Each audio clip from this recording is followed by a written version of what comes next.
ঠিক কিনা? আমাদের প্রেম করা লাগবে না। আল্লাহ বলে যখন বান্দা আমার নবীকে প্রেম করে আমি আল্লাহ পাক ঘোষণা দিলাম, আলা খবরদার, হুঁশিয়ার, ডেঞ্জার, খতরা, বিপদ। আলা শব্দটা হলো খবরদার, হুঁশিয়ার, ডেঞ্জার, খতরা, বিপদ। কেন গো বাবা? এই শব্দটা লেখা থাকে কারেন্টের পোস্টের গায়ে। খবরদার, হুঁশিয়ার, ডেঞ্জার, খতরা, বিপদ। কিসের বিপদ? ইন্না আউলিয়া আল্লাহ, নিশ্চয় আল্লাহর প্রিয় বান্দা যারা, লা খাউফুন আলাইহিম, নেই কোনো ভয় ভবিষ্যতে। কোনো ভয় ভবিষ্যতে নাই। কবরের ভয়, হাসরের ভয়, মিজানের ভয়, পুলসিরাতের ভয়, জাহান্নামের ভয় তাদের নাই। ভবিষ্যতে কি হবে? কবর থেকে উদিত হবে, পুলসিরাতে যেতে হবে, মিজানে ওজন হবে, হাসর মাঠ আছে না? নাই। আল্লাহ নিজে বলছেন আলাইহিম, নেই কোনো ভয় ভবিষ্যতে। ওয়ালা হুম ইয়াহজানুন, না আছে অতীতের কোনো দুঃখ। যাদের ভবিষ্যতের ভয় নাই, অতীতের চিন্তা নাই, তারা আল্লাহর ওলি। জোরে বলেন। আল্লাহ বলেন ভয় নাই, আর এক শ্রেণী বলে আল্লাহর ওলিদের কোনো গতি নাই, তারা কোথায় যাবে তাই জানে না। বলছে না? বলে এক শ্রেণীর মানুষ ওলি আল্লাহর দুশমন আছে বলেই তো ভালো লাগতেছে, দিন ছিল বলে তো রাত ভালো লাগতেছে, রাত আছে বিধায় দিন ভালো লাগে নাকি? খারাপ বলা মানুষ আছে বলেই তো ভালো মানুষ চেনা যাচ্ছে নাকি? বলেন। ওলি আল্লাহর দুশমনও আছে, ওলি আল্লাহর প্রেমিকও আছে না? নাই। কথা বলেন। আব্বাজি আমার সোনা মানিকেরা, পৃথিবীর সরজমিনে আল্লাহর ওলি মেহবুবে সুবহানী আব্দুল কাদের জিলানী গিলানী রাদিয়াল্লাহু তাআলা আনহু আল্লাহর প্রেমে মাতোয়ারা ছিলেন। বাবা সোনা মানিক আমার, পৃথিবীর সরজমিনে একদা তিনি রোগাক্রান্ত হয়ে গেলেন, অসুস্থ হয়ে গেলেন। খাদেমেরা কান্নাকাটি আরম্ভ করে দিয়েছে, ওগো গাউসে আজম, আপনাকে যদি অসুস্থ দেখি আমাদের মন ভালো লাগে না। আপনাকে আমরা প্রেম করি, আপনাকে আমরা ভালোবাসি। হুজুর আপনি যদি ইজাজত দেন, কোন একটা কবিরাজ আপনারা ডেকে আনতে পারি, কোন একটি ডাক্তার আমরা ডাকতে পারি, ওই ডাক্তার আপনার ট্রিটমেন্ট করবে। হুজুর আপনার কষ্ট আমরা দেখতে পারি না, যেহেতু যে যাকে ভালোবাসে তার কষ্ট সইতে পারে না। গৌসে আজম বলেন, বাবারা বাবারা, ভালো কথা তোমরা বলেছো, কিন্তু তোমরা কি জানো না মহান আল্লাহ পাক আল্লাহ তাআলা যখন মুসা আলাইহিস সালাম কি ফেরাউন আঘাত করেছে, সঙ্গে সঙ্গে নীল নদ তার দলবল সহ আল্লাহ পাক পার করিয়ে দিয়েছেন। ও বাবারা তোমরা কি জানো না ইব্রাহিম পয়গম্বর যখন নমরুদ তাকে অগ্নিতে নিক্ষেপ করতে যায়, আল্লাহ পাক আল্লাহ তাআলা নমরুদের কবল থেকে ইব্রাহিম খলিলুল্লাহকে বাঁচিয়েছেন। আল্লাহ পাক ঘোষণা দিয়েছেন, কুলনা ইয়া নারু কুনি বারদান ওয়া সালামান আলা ইব্রাহিম, আয় আগ তুমি ঠান্ডা হয়ে যাও। এতটা ঠান্ডা হয় না ইব্রাহিম কষ্ট পায়, এতটা গরম হয় না ইব্রাহিম কষ্ট পায়, বরং তো আয় আগুন তুমি এমন হয়ে যাও আমার বন্ধু খলিলের যেন কষ্ট না হয়। আমার আল্লাহ পাক আল্লাহ তাআলা আগুনটাকে ফুলের বাগান বানিয়ে দিলে।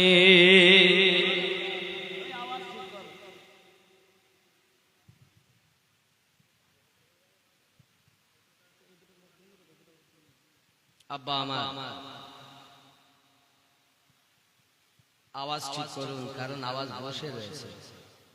আমার না টানি নি, মোটামুটি তাও একটু ভালো ভালো চেষ্টা করে। মেশিন আছে অনেক ভালো দামি, এখন মেশিন হলে চলবে। প্রেমিকের বাজারে প্রেমিকরাই এসেছে নাকি বলেন? আল্লাহর ওলির দরবারে আল্লাহর ওলি ভক্তরাই থাকে, দুশমনেরাও থাকে, কিন্তু দুশমন আসে দেখতে, মজা নিতে, আবার গিয়ে ওখানে বদনাম করবে বলে ওরা আসে। যে কতটা লোক হয়েছে, কি বলতেছে, কারা ঠেলাঠেলি করেছে, কি বললো, কি হলো। দুশ্মনেরাও থাকতে পারে না বাড়ি, ওরাও আসে। মানে এমন আল্লাহর বন্ধু ডাকে তো সবকেই ডাকে। দুশ্মন তুইও আয়, প্রেমিক তুইও আয়। প্রেমিকের কাজ তোর আলাদা, দুশ্মন তোর কাজ আলাদা নাকি? দুশ্মনকেও ডেকে নেয়, চোর, ছ্যাচর, মুচি, মেতর, দম, ডোকলা আসবে। ওলি আল্লাহর বিরোধী করার লোকও আসবে। এটাই তো আল্লাহর শান, আল্লাহর ওলিদের শান। জোরে বলে। আমার কথা বুঝতেছেন না? রাগ হচ্ছে? আমি নবীজির পাগল, আমি মদিনার পাগল, আমি নবীজির পাগল, আমি মদিনার পাগল। মদিনার ধুলাবালি, মদিনার ধুলাবালি, মোর নয়নের কাজল। আমি নবীজির পাগল, আমি মদিনার পাগল।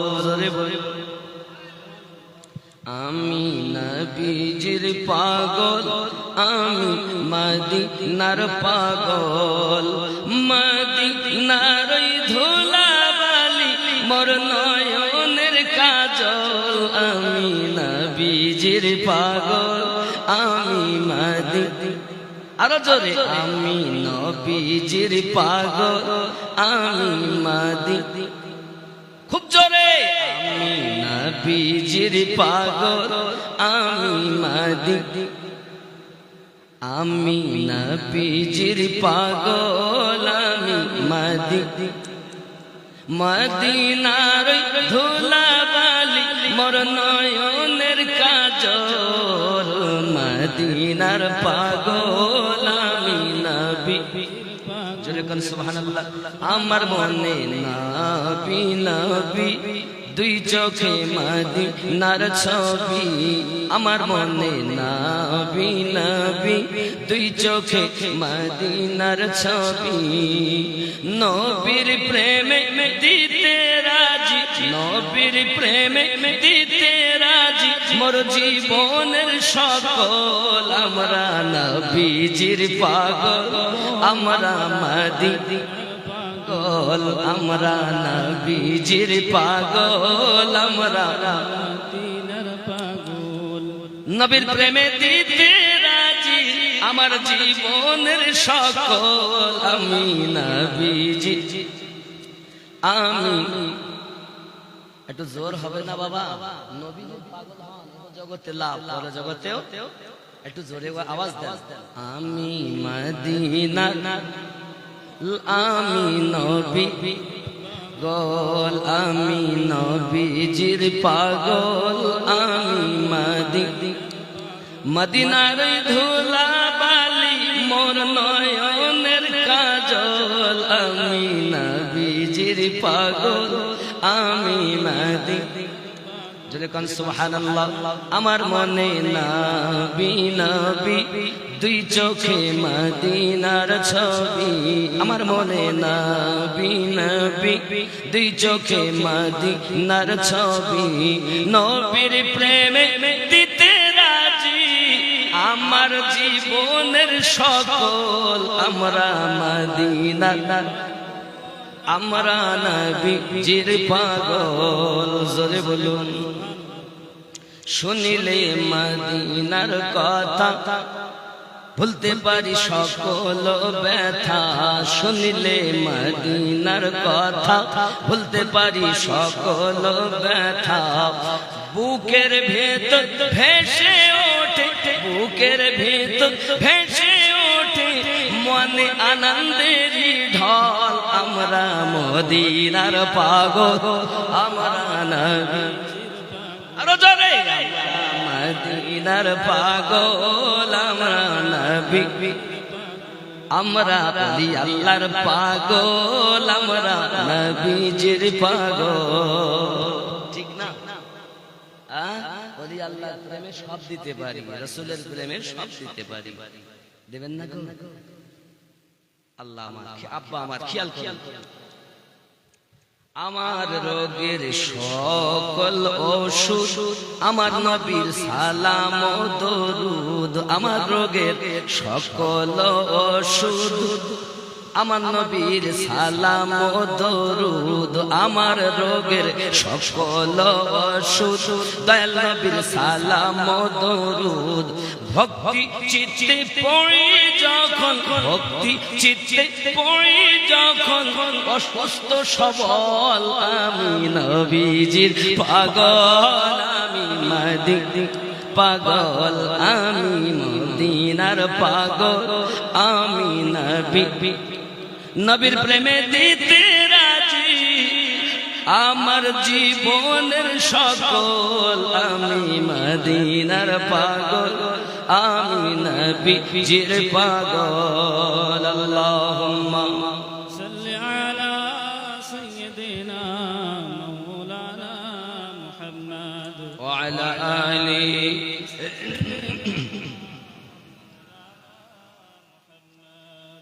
আব্বা আমার গাউসে পাক বলেন, বাবা সম্ভবপর নয়, ইব্রাহিম নবীকে আল্লাহ নিজে হেফাজত করেছেন।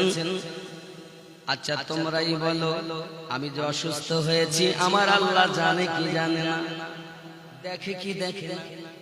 আল্লাহ নিকটে আছে না নাই? আল্লাহু লা ইলাহা ইল্লা হুয়াল হাইয়ুল কাইয়্যুম লা তাখুযুহু সিনাতুন ওয়ালা নাউম। আল্লাহ ঘুমায় না। আল্লাহ ঘুমায় কি? আয় আমার বান্দা বান্দি, আমি যদি ঘুমিয়ে যাই পৃথিবী ঘুমিয়ে যাবে। আল্লাহ সব ঘুম থেকে পবিত্র, খাওয়া থেকে পবিত্র, জন্ম থেকে পবিত্র। আরো জোরে বলুন সুবহানাল্লাহ। আল্লাহ পাক বলেন, আমি সব মালিক, ইহ জগতের মালিক, পর জগতেরও। লাহু মুলকুস সামাওয়াতি ওয়াল আরদ, আমি আসমানের মালিক, আমি জমিনের মালিক। আরো জোরে বলুন না ইয়া রাসূলুল্লাহ। এই বন্ধু আমার, যে আল্লাহ সবকিছু জানেন, সবকিছু খবর রাখেন, ওই আল্লাহ পাক আল্লাহ তাআলা ঘোষণা দিয়েছেন, আমার বান্দা বান্দি চিন্তার কারণ নাই। ওয়া নাহনু আকরাবু ইলাইহি মিন হাবলিল ওয়ারিদ, আমি তোমাদের শাহী রগের থেকে আরো নিকটে আছি। সুবহানাল্লাহ। তোমরা বলো, যে আল্লাহ সব জাহানের মালিক, আসমানের মালিক, জমিনের মালিক, আমি আব্দুল কাদের জিলানী রাহমাতুল্লাহ আলাইহি, আমার যে অসুস্থতা হয়েছে এর ও কে দিয়েছে? বলে আল্লাহ। ভালো কে করবে? বলে আল্লাহ। আমরা অনেকে বলি ডাক্তার ভালো করবে। কে করবে? ডাক্তার। ডাক্তার ভালো করে না। দেখবেন প্রত্যেক ডাক্তারের প্রেসক্রিপশনে RS লেখা থাকে। RS, এই RS লেখার কারণ জানেন? RS লেখার কারণ আমি কিছু নয়, তারই প্রতি ভরসা, স্রষ্টার উপরে নির্ভরশীল। আমি শুধুমাত্র ওসিলা। জোরে বলুন সুবহানাল্লাহ। আর আমরা যদি মনে করি যে ডাক্তার আমাকে ভালো করবে, তাহলে ওষুধ খাওয়া হারাম হয়ে যাবে। ঔষধ সেবন করতে হবে শুধুমাত্র এই রোগের এই ঔষধ, এই রোগের ওই ঔষধ। ভালো করবে আল্লাহ, ঔষধ হলো ওসিলা, ভালো করবে। যদি আপনি মনে করেন আল্লাহ ভালো করে না, ঔষধই ভালো করে, তাহলে ওষুধ হারাম হয়ে যাবে। আর আল্লাহ পাকের প্রতি যদি ভরসা থাকে, ওই ঔষধ আপনার কাজ করবে, ওষুধ খাওয়া সুন্নাতে পরিণত হবে। জোরে বলে কথা কি বুঝে? অনেকে মনে করে ঔষধ আমারে ভালো করেছে। কে ভালো করলে? তো ডাক্তার। ডাক্তার ভালো করে, টাকা ছিল বলে ভালো হয়েছে। অনেকে কথা বলতে পারে, তা নয় বাবা। আপনার হয়তো টাকা পয়সা, ডাক্তার আপনার গাড়িতে করে জলদি করে পৌঁছালেন, এগুলো হবেই নাকি? অনেকের বাপ মা যদি মারা যায়, তা দেখেন মরণ কে দেয়? আল্লাহ দেয়, কিন্তু আল্লাহ কি একবার দোষ নেয়? কেন নেয়? কেন নেয়? তার দয়ায় বেঁচে আছে, তার হুকুমে মৃত্যু হবে, তার হুকুমের বাইরে একটি দানা পর্যন্ত কেউ কোথায় খেতেও পারে না, ঠিক কিনা? তারই যখন এত দয়া, তাহলে আল্লাহ মরণ দিচ্ছেন, আবার আল্লাহ দোষ নিচ্ছেন না? এ না নেওয়ার কারণ এক জায়গায় দেখেন। আগে যখন মানুষের মৃত্যু হতো, তখন আমি আমিনুদ্দিন যেমন আপনাদের সাথে বেরিয়ে এসেছি, এরকম ভাবে আজরাইল ফেরেশতা আসতেন মানুষের রূপ ধরে, এসে যদি আপনার বাড়িতে ঢুকে বলে, তোমার এই ছোট একটি মেয়ে, 5টা ছেলের পর একটা মেয়ে হয়েছে, বলে এই মেয়েটাকে আমি এখন নিয়ে যাব। আচ্ছা, বাপ মা দিতে যাবে, বদনাম করে, দুর্নাম করে, অভিশাপ করে, নিয়ে যাবেন না, রেখে দেন। আমার একটাই মাত্র আদরের মেয়ে, 5টা পুরুষ সন্তানের পরে, বেটার পরে একটি বিটি, আবার অনেকের ঘরে 4টে মেয়ের পরে একটাই বেটা, যদি এসে বলে নিয়ে যাবে, দেয়?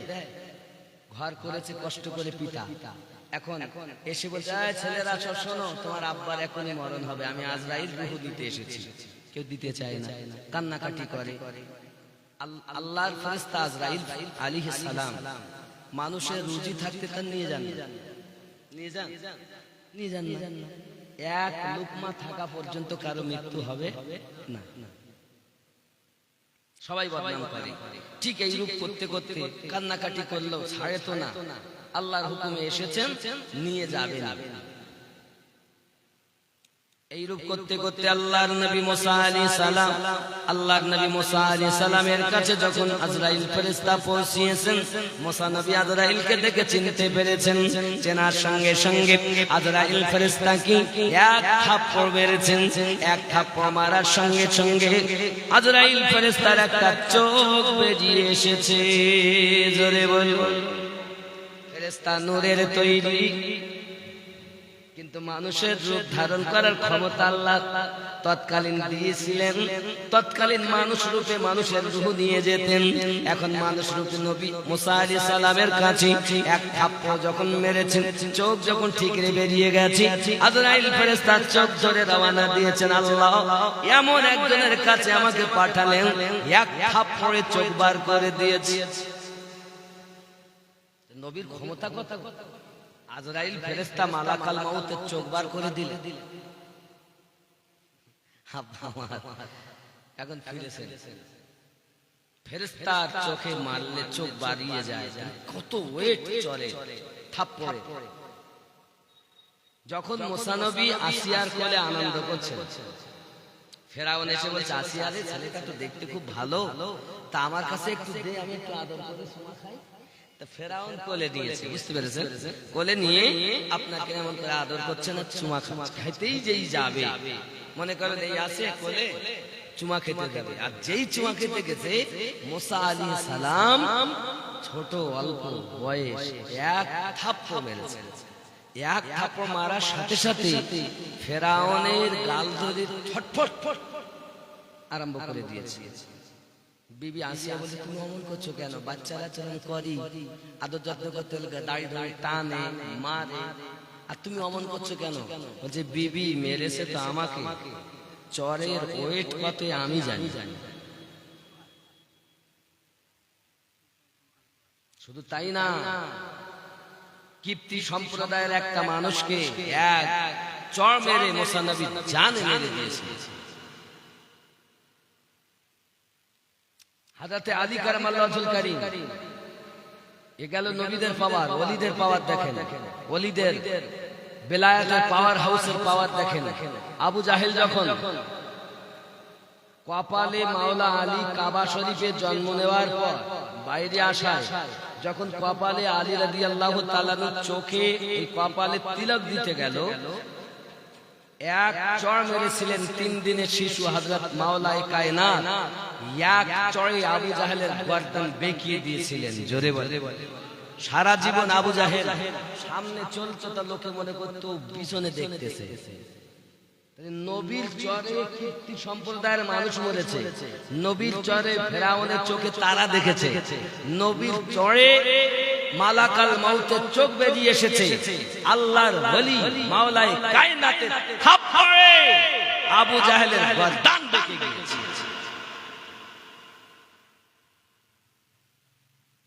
বাবা মা খেয়াল করুন, আজরাইল ফেরেশতা বলেন আল্লাহ এখন কি হবে, আমার তো চোখ বেরিয়ে গেছে। আল্লাহ আল্লাহ কুদরতে ভালো হয়ে গেলেন। আল্লাহ পাক বলেন মুসা, যদি আমার মুসা আলাইহিস সালাম, আজরাইল শোনো, আমার মুসা নবী, আমার খলিল, আমার কালিমুল্লাহ, কাউকে আমি আল্লাহ খলিলুল্লাহ, কাউকে জফিউল্লাহ, কাউকে কালিমুল্লাহ বানিয়েছি। কালিমুল্লাহ যদি না ইন্তেকাল করতে চায়, ও যাতে রাজি আমি আল্লাহ তাই কবুল করব। কি হবে? যাও তুমি আবার যাও। উনি গেলেন, যাওয়ার পরে বলছেন ওগো মুসা আলাইহিস সালাম, আপনি যদি ইন্তেকাল না করতে চান তাহলে একটা গরুর গায়ে হাত দেন, আপনার হাতের নিচে যতটা লোম আসবে আমি আল্লাহ ততটা আয়ু আপনার বৃদ্ধি করে দেব। কে এসে বলছেন? মালাক। এমন সময় মুসা আলাইহিস সালাম বলছেন যদি তাই হয়, এতটা আয়ু যদি আমার বেশি হয়, তারপরে আমার কি হবে? মৃত্যু হবে, তারপরে মরণ। মুসা আলাইহিস সালাম বলেন যদি সেই মৃত্যু হয়, দুনিয়া যখন থাকার জায়গা না, তাহলে আমার এখনই ভালো। মুসা আলাইহিস সালামের রূহ আজরাইল ফেরেশতা নিয়ে গেলেন। বাবা কিন্তু আজরাইল ফেরেশতা যে চড় মেরে চোখ বার করে দিয়েছিলেন, মুসা নবী চলে যে গেছেন, সঙ্গে সঙ্গে আজরাইল ফেরেশতা বলেন আল্লাহ আমি আর যেতে পারবো না। কেন? একটাই কারণ, আমি মানুষের রূহ নিতে যাই, সবাই আমাকে বদনাম করে, দুর্নাম করে, কাকুতি নিতে করে, হাত পায়ে ধরাধরি করে, নিয়ে যেও না বাপকে, নিয়ে যেও না বেটাকে, নিয়ে যেও না বিটিকে, নিয়ে যেও না মাকে, নিয়ে যেও না বন্ধুকে, হাত পায়ে ধরাধরি করে। ওগো আল্লাহ আমি যেতে পারবো না, এর দায়িত্ব আমি আর নিতে পারবো না, সবাই আমাকে বদনাম করে। আমি এসেছি কিছু করে যাই, তো বদনাম তো আমার। মরণ আল্লাহ দিচ্ছে, কিন্তু নিতে দেশে আজরাইল ফেরেশতা, দোষ আজরাইলের, আমি যেতে পারবো না। আল্লাহ পাক বলছেন ওগো ফেরেশতা শোনো, দোষ আজ থেকে তোমারও কেউ দেবে না, আমি আল্লাহও দোষ নেব না। মরণ আমি নিজেই দেব, কিন্তু মরণের দোষ আমি। রাস্তায় এপার থেকে ওপার যাচ্ছে, থেকে গাড়ি এসে মেরে দিয়েছে, মরণ কে দেয়? আল্লাহ। আর আমরা কি বলি, কিভাবে মরলো বল? তাহলে অ্যাক্সিডেন্ট করে মরণ দিব আমি আল্লাহ, বান্দা বান্দি তোরা কারণ খুঁজে বেড়া। আল্লাহর কেউ দোষ দেয়? কেউ দেয়? বলে আপনারা কেউ দিয়েছেন আইসেন তো দেন। ওরে ওর বাপকে যদি ভালো করে ডাক্তার দেখাতে কি মরত, ওরা আসলে টাকাই ডাক্তারই দেখাই তাই মারা। বলি কি না আল্লাহকে দোষ দেই না। মানুষ মানে আল্লাহ মরণ দেন, তিনি দোষ নেন না। আমি আল্লাহ মরণ দেব, তোরা কারণ খোঁজ। আমরা তাই করি নাকি? বলে কথা বলে আমি ভুল বলছি না ঠিক বলছি? এটাই তো। কাউকে গুলি করেছে, দেখে তো গুলি না করলে মরত না। আসলে ওর মরণ ওইভাবে আসে, দোষ আল্লাহ নেবেন। চলে যাচ্ছে রাস্তা দিয়ে, হঠাৎ বাস আগুন ধরে গেল, সব মানুষ মরে গেল। ওইভাবেই লেখা ছিল। আপনি কি আল্লাহকে মনে করেছেন আল্লাহ কিছু জানেন না? এ বাবা, আল্লাহ তো সামিউন বাসীর, আল্লাহ সব জানেন, সবই তারই খেলা। বাবা আমার মানুষ মৃত্যু বরণ করার 40 দিন আগে তার নামে যে লেখা আছে তুবা গাছে পাতায় তার নাম, ওই পাতাগুলো ঝরে আজরাইলের সম্মুখে পড়ে যায় 40 দিন আগে। যদি বাসে 100 লোক মারা গেল, তো 100 লোকের নামের তালিকা 40 দিন আগে আজরাইল তার সামনে পড়েছে, তাই তাদের মৃত্যু হয়েছে। দেখেন বাসে যাচ্ছে, যাবে বাপ মা শ্বশুর শাড়ি একসঙ্গে যাচ্ছে, যেদিকে দেখে জামাই ছুটে গেল, জামাই ছুটে গেল বাসে, বাসটাই আগুন ধরে অ্যাক্সিডেন্ট হয়ে চলে গেল, বেঁচে গেল। এরকম হয়নি? ওর নামের পাতা পড়েনি, তাই বাসে চাপতে পারে। ট্রেনে যাচ্ছে, এই কিছুদিন আগে আপনারা শুনেছেন ট্রেনে আগুন ধরে পাল্টি হয়ে গেল। কেউ মরেছে, লাশ পচে দুর্গন্ধ হয়ে গেছে। যাদের মরণ ছিল মরার 40 দিন আগে, তাদের নামের পাতা মালাকাল মউতের সম্মুখে ঝরে পড়েছে। এটাই হলো আমাদের ঈমান, আর তাদেরই মরণ হয়েছে। জোরে বলে বোঝা যাচ্ছে আপনি বুঝতে পারছেন তো নাকি? আপনারা ইমানে ত্রুটি করবেন না। মহান আল্লাহর প্রতি কারো আমাদের নাই দুঃখ, যদি মানুষের হাতে থাকতো তাহলে মানুষ সব শেষ করে দিত। হযরত আব্দুল কাদের জিলানী রাদিয়াল্লাহু তাআলা বলেন, বাবারা আমার আল্লাহ আমার সমস্ত রোগ কি খবর রাখেন কিনা, আমার দেহের জ্বালা যন্ত্রণা আল্লাহ খবর রাখেন কিনা বলো। সবাই ভক্তরা বলে, হুজুর আপনার সমস্ত কিছু দায়িত্ব আল্লাহ পাকের, আপনি আল্লাহ পাকের বিনা অর্ডারে এক লোকমা খাবার খেতে পারেন না, আল্লাহ পাকের বিনা দয়ায় আপনি একটু পানি পান করতে পারেন না। বাবারা মনে করেন আমরা খেয়েছি উদার ভর্তি করে, এবার যদি আমাদের হজম না হয়, ভিতরের মেশিন যদি ঠিক মতো না চলে, এই মেশিন গুলো চালার দায়িত্ব কার? আল্লাহ। বন্ধু আমার হজম হলো, পায়খানা পেশাব হয়ে বার হয়ে গেল, হজম হয়ে গেল, যেখানে যেটা দেওয়ার দরকার, কোথাও ক্যালসিয়াম তৈরি হলো, কোথাও যাই আপনার দেহের যত রকমের খাদ্য প্রয়োজন খাবার আপনার গিয়ে সেখানে সেটা কাজ করিয়েছে। এইটাই হলো আমার আল্লাহ পাকের দয়া। তুমি ওই আল্লাহকে ডাকো, সেই আল্লাহর ইবাদত করো যে আল্লাহ তোমাকে এত ভালোবাসে। তোমার মা, তোমার বাপ, তোমার বন্ধু, তাদের থেকে বেশি পরিমাণ আল্লাহ পাক তোমাকে ভালোবাসেন। আল্লাহ পাকের ভালোবাসা কেমন জানো বাবা? আব্বা আমার, আপনি সমুদ্রেতে যাবেন, উংলি মোবারকা যখন উংলি আপনি ডুবাবেন, আপনার হাতের আঙ্গুল ডুবিয়ে দেন, ওই সাগর থেকে আপনি পানি উঠাবেন, নদী থেকে পানি উঠাবেন, পুকুর থেকে পানি উংলিতে করে আঙ্গুলে করে তুলবেন। বলেন আপনার আঙ্গুলে পানি উঠবে কতটা? এই আঙ্গুলে পানি উঠবে যদি ডুবাই পুকুরে, তা হাত আঙ্গুল তুললে কতটা পানি উঠবে? 1-2 ফোঁটা, তার বেশি তো উঠবে না। তাহলে এই 1-2 ফোঁটা পানি হলো মা বাপের ভালোবাসা সন্তানের জন্য। আর সাগরে যত পানি, এতটা দয়া হলো আল্লাহর বান্দা বান্দির জন্য। তবু আল্লাহকে সুদ খাই আল্লাহ আমাদের বাঁচিয়ে রেখেছেন, মদ পান করে বাঁচিয়ে রেখেছেন। ওরে আমার সোনা মানিকেরা, আল্লাহকে তো আমরা চিনলাম না। বাবারে আমার, আল্লাহ এক, আল্লাহ কখনো বেশি নয়, এক আমার আল্লাহ। যারা বলে না না না পৃথিবীতে আরো অনেক রয়েছে, তাদের ইমানের ভিতরে ত্রুটি রয়েছে। নিয়মিত ভাবে সূর্য উদিত হয়, নিয়মিত অস্তমিত হয়। আব্বা আমার, আপনারা বলুন, যদি আল্লাহ একজন না হতেন, সূর্য অন্য দিক থেকে উদিত হতো। কখনো বলতে একটু পরে উঠ, কেউ বলতো না একটু পরে ডোবাও, কারণ একজন আল্লাহ। এটাই সূর্য ওঠা ডোবাতে বোঝা যায়। আচ্ছা বলেন, সূর্য আকাশ দিয়ে যায় তো, আমার মনে আমি চিন্তা করি, সূর্য কি প্রতিদিন একটা করে ওঠে?